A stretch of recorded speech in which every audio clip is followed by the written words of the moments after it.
This is the story of the top 10 worst cars in the US 2.0 edition.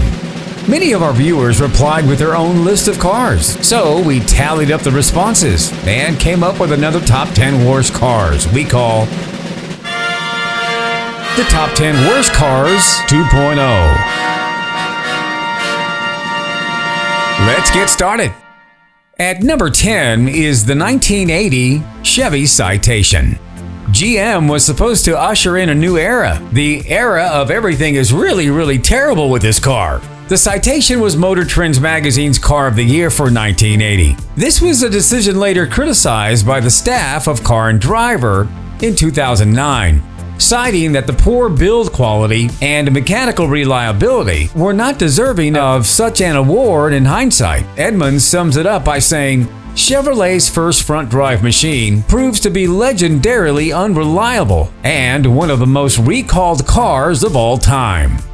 At number 9 is the 1981 Chrysler Imperial. Although Chrysler billed the Imperial as an electronic marvel, the real wonder was that even a company in such dire straits as Chrysler could produce such a horrendous car. The Imperial had a digital dashboard that didn't work, an electronic fuel injection system that didn't work, and a series of extra quality checks at the factory that definitely didn't work. As a result of the ridiculous bustle-back styling, the Imperial was actually a Dodge Aspen with thicker sheet metal, which meant more weight to compensate for the emissions-laden 318 cubic inch 5.2-liter engine. And what price?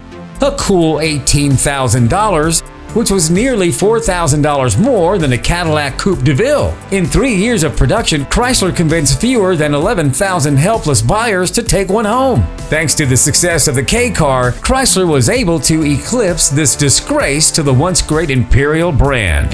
At number 8, the 1981 DeLorean DMC12. DeLorean DMC12s captured the imagination of car fans before Back to the Future revealed their immortal fame. But those few unfortunate enough to own one realized just how awful they were. The V6 engine produced just 130 horsepower, about 1/3 of the amount necessary to deliver any kind of performance that could be considered serious. Build quality was beyond disappointing. The British government invested millions in DeLorean on the condition that it built a factory in Northern Ireland, oblivious to the fact that no one in that troubled area knew anything about building cars. Early buyers paid a sticker price of above $25,000, which is about $70,000 in today's money. But once the world figured out how awful the car really was, John Z. DeLorean was left with thousands of unsold cars. DeLorean Motor Company shut down in 1982, and the last cars came to the States badged as 1983 models. At number 7 is the 1982 Renault Fuego. In that year, Renault's partnership with American Motors Corporation left its corporate brain filled with delusions of adequacy, and it introduced the stylish Fuego, Spanish for fire, to America as its resident sports car. There was only one problem. Americans expected their sports cars to be sporty, and the Fuego's soft spring, over-boosted steering and easy chair seats made it anything but a sports car. A base engine of 57 horsepower accelerated comically slowly, whereas the turbo engine of 107 horsepower could zoom to 60 miles per hour in just over 10 seconds. Renault enlarged the base engine for 84, but all that accomplished was to render the turbo pointless. Renault finally got the hint, and the Fuego burned out after 1985. At number 6 is the 1984 Chrysler Laser. Remember the Chrysler Laser? Because the rest of the world sure doesn't, although the Laser was virtually identical to the Dodge Daytona. It was only available in the upscale trim version. The series was produced between 1984 and 1986. The Laser was designed to represent European luxury and was designed to be an executive personal luxury coupe. The Laser was sleek, low-slung, and aerodynamic, with a drag coefficient of 0.35, with a large hatchback and deck lid spoiler in the back. The car was very spacious. The 1984 Laser was available in 2 trim lines, Standard and XE. In mid-1985, the XT trim was added as a top-of-the-line version. The standard XE and XT trim lines would continue until the Laser's demise in mid-1986. The Laser name was silently terminated after the first half of 1986. At number 5 is the 1987 Volkswagen Fox. In the early 1990s, when the Hyundai Excel and Yugo GV started selling like crazy, Volkswagen must have had a nostalgia breakdown. Using its Brazilian product line, the company decided to rebadge the Gol, a car so cheap Volkswagen couldn't even give it an F. A tachometer could only be purchased with a 4-door vehicle. Handling was okay, though the Fox rolled like a yacht in the turns. It took until 1993 for Volkswagen to figure out that the Fox was doing it no favors. Once it did, the US market Gol was gone. At number 4 is the 1988 Pontiac Le Mans. We remember people dismissing the 1988 Pontiac Le Mans as a Korean piece of crap.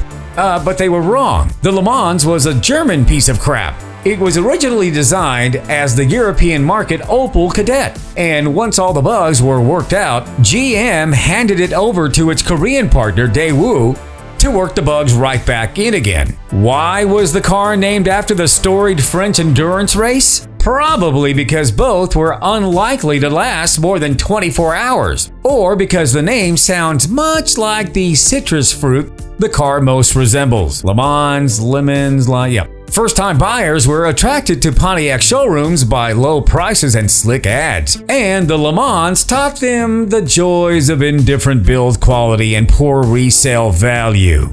After 5 years, Pontiac decided young Americans had enough and got out of the tiny cheap car biz. At number 3 is the 2001 Chrysler PT Cruiser. Originally, the Chrysler PT Cruiser was supposed to be a retro limited edition Plymouth, but what did it turn out to be? Very unsafe. The PT Cruiser got surprisingly poor fuel economy for a vehicle of its size and weight. The bad news started coming in 2002 when crash testing rated the PT Cruiser poorly. In both side and rear impact tests, the PT Cruiser got a very low score. This is what caused the PT to be a big bust. At number 2 is the 1987 Cadillac Alante. Cadillac's Mercedes SL Fighter was not so much one of the worst cars of the 1980s, as it was one of the worst ideas of the 1980s. Cadillac's plan, if you can call it that, was to ship partially built bodies to Italy, where they were modified and painted. After the bodies were completed, they were sent back to Michigan for final assembly. Caddy decided that shipping by sea would take too long, so it flew 56 cars at a time across the Atlantic in chartered 747s. The Alante was sold for $56,000, or about $130,000 in 2021 dollars, which is the year this video was made. But the quality was horrendous, and the Alantes began to pile up on the dealership lots immediately. Never one to give up on a bad idea, Cadillac spent 7 years trying to fix the unfixable before giving up on the Alante in 1993. At number 1 is the 1970 AMC Gremlin. The Gremlin was a lazy car produced simply by hacking off the rear end of the gorgeous AMC Hornet. The front of the car had a low profile like a fast cruiser. The rear looked like a tall hatchback, and the windshield wipers, would you believe, were vacuum operated. It was an odd-looking beast, with a heavy 6-cylinder engine with choppy handling, likely because of the loss of suspension in the back. It was AMC's attempt to create a subcompact car before Ford and GM had the chance. The Gremlin came in a 2-seater and a 4-seater design. Love them or hate them, the Gremlins were produced until 1978, and people still think of them as worth preserving. You certainly don't see many of them today.